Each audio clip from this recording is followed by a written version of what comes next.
See, now here's the thing. I think the three of us, we talked about it yesterday, and I don't think anything has changed. Well, I mean, we can go through kind of the last 24 hours. When we started the show yesterday, there was the Hanifin. Hanifin's not going to sign, but we kind of knew that, or he's leading to believe he's not going to re-sign an extension.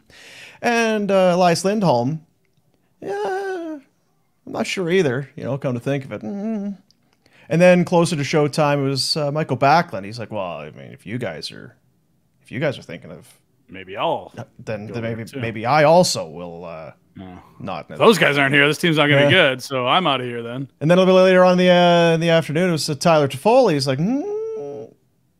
I mean, if all the cool kids are doing it, then yeah, follower. We need leaders, not followers, Rhett. That's what it comes down to. So yes, between Treliving, Chuck, Gaudreau, Lindholm, Hanifin, Backlund, Toffoli. Yeah. Coach's fault. Sutter, yeah. It is the coach's fault. Welcome to the new job, Craig. Yeah. First time GM. Bet you it's everything you thought it was cracked up to be. So now, what the hell did Treliving hear at the year-end meetings? Was he alone with the players? And then all of a sudden... No, because Don Maloney was there with him, remember? Maloney was in. Report coming from everybody's mouth that they hate it and they're out and don't bother. I can see all of it. I'm out.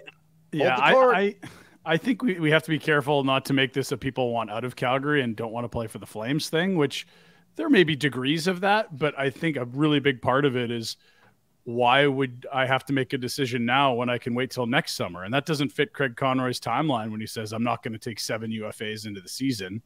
I'm not ready to make a decision. It's not a yes or a no. Really, the only firm one we've heard is Toffoli, and he's asked to be traded even is sort of some of the angling on the messaging. But the rest, it's like, I don't have an answer for you at this point, and it's not leaning yes, but it's not like I'm saying no to Calgary. I'd rather see this process out. I've got the right to finish this contract, and I'd like to do that. I think there's a lot of that here too. And if you lose Lindholm, like, let's be honest, I don't see how you can be competitive. So if he's gone, why wouldn't everyone else go? He's the one that swings everything for me. I think you can envision them getting by without a Hanifin. I can't see them getting by without a Lindholm in terms of an MO to make the playoffs. Like, there's just no one else that can masquerade as the number one center. It's a really important spot, obviously. It is very much a perfect storm, and it depends how you want to shape your discussion or your opinion. If you want it to be Calgary sucks, the dome is a dump, and everybody wants out, and it's Canada, and it's cold, and it's all taxes, all that, yeah. Okay, sure. Yeah. You could go to the other side, and like you said, it's almost a perfect storm of a lot of key players have contracts ending in a year's time, and the team just went through last offseason where they lost a marquee star player for nothing. They can't do that again, so they have to. True. Somewhere in the middle is probably, well, I don't know how I feel.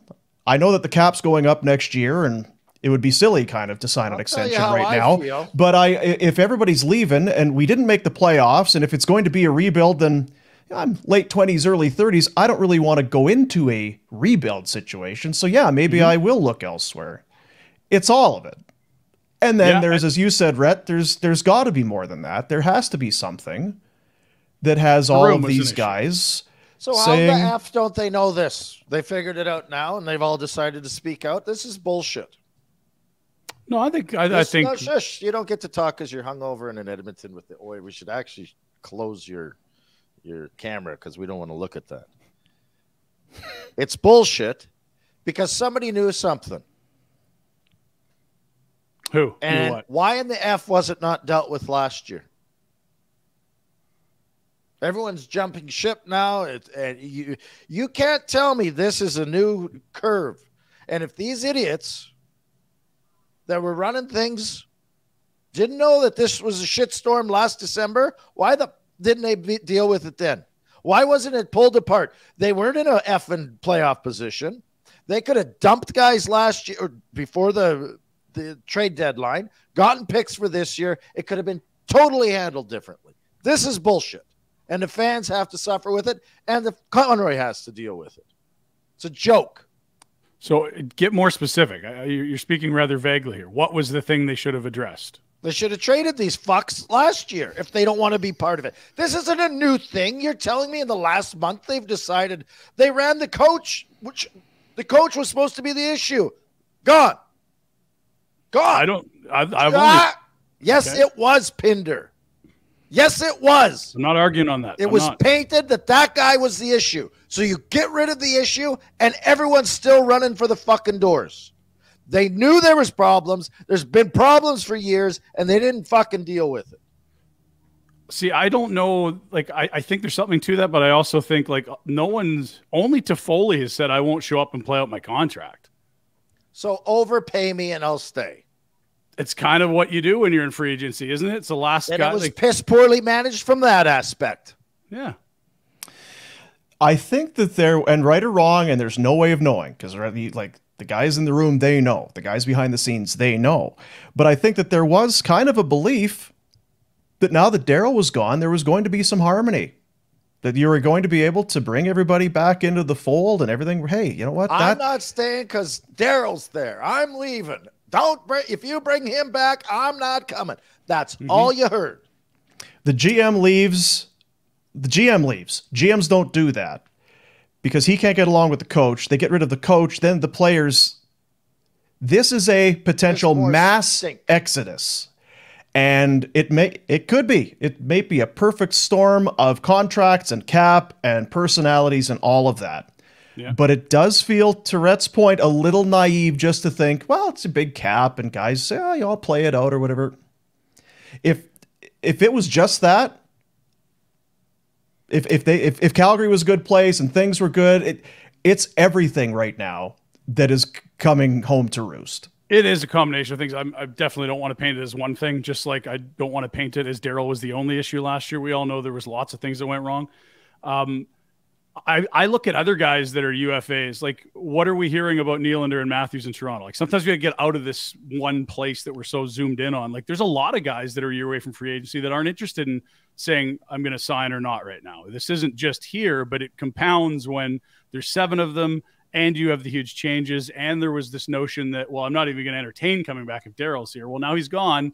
Okay, I'm entertaining it. But, I mean, you're pushing me for an answer, a year out. What's the cap? What am I worth? That's not everything, but I think that's a big factor. Like, why isn't Austin Matthews signed now if he likes Toronto? Does that mean he's not signing there? Does he want out? What about Nylander? Just for an example. Then it was fucking piss poorly managed because they allowed 7 guys to go into that situation. So how do you do different? You're saying you should trade some of them sooner? You can't re-sign them before July 1, right? We know that. Don't. I get what you're. It's too convenient to take the line you're taking, and you're trying to be positive, which is very kind of you, I think. They knew fucking well that room was a shit show, and it didn't start in February. Nope.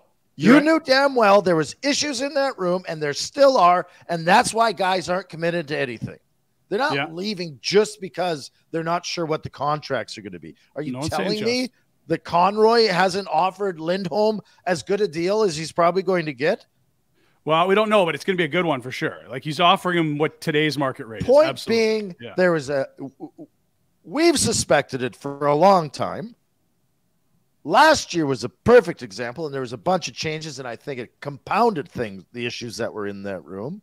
It should have been cleared out months and months, and if not years ago, and it wasn't dealt with. It was slapped, and we're told that, everyone's great. We're all buddies. Everyone's happy. It's bullshit. They could have moved guys. They were in no position to try and make the fucking playoffs last year. So if your issues are the guys you can't move, what do you do if you're Craig Conroy? If I'm Craig Conroy?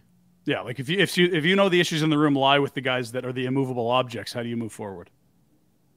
I'm hypothetical here, but I think you're jumping way ahead to a whole different topic too. Well, you're saying the room's an issue and they got to deal with the issues in the room. What if the issues in the room are the guys that can't be moved? Well, that's exactly it. And who fucking signed him? How do you deal with this now? Who signed him? But I'm not trying to give you the answer to. Okay, so don't have any comments on what's happened in the past and only deal with. So we're only moving forward. No, so we can comment on the past, but I think also we have to be like, okay, like Craig has a job here. Well, what's I know what do? I would do. I'd fucking sell everyone I can, and I'd start from fucking scratch. It starts feeling like a really good time to do that too, doesn't it? And I'm fine with it. And I'd fucking run the other guys out of town if they're the issue.